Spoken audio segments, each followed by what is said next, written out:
But And they so must that- keep voting for the same parties? I don't know if you can vote for anybody else, because the moment you vote for the whites, No, not white people.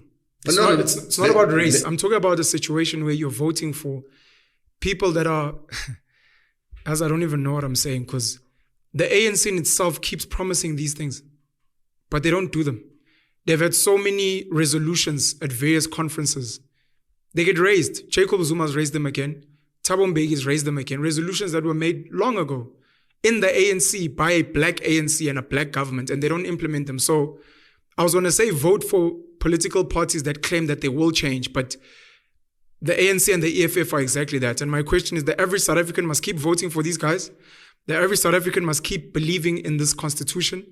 And the fear for me is, even if the ANC, EFF did decide to change the constitution, change the laws, number one, will they change it at a time where they've already figured out how to manipulate the system thereafter? In the same way today we've got a black government, but we don't. Or what happens after that?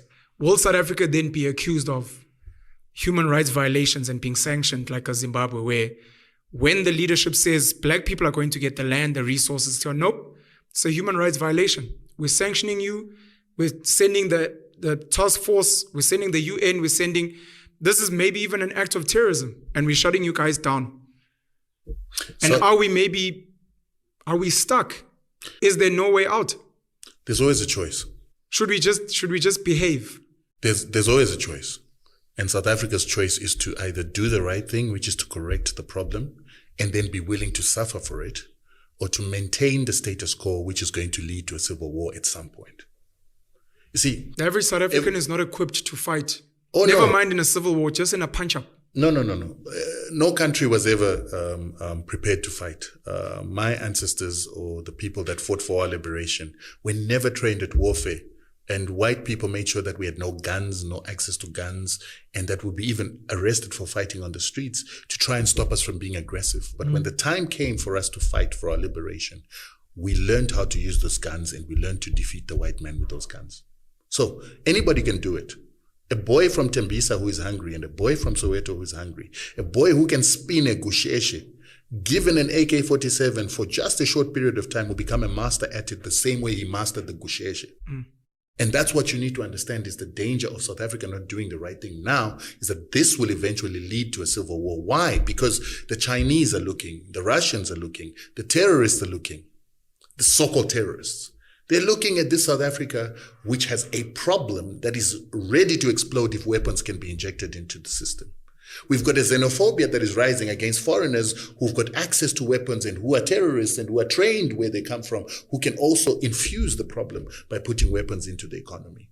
So the system that we're living in is going to collapse at some point, and it will collapse violently. And there will be weapons provided by other nations that can provide those weapons when the time comes.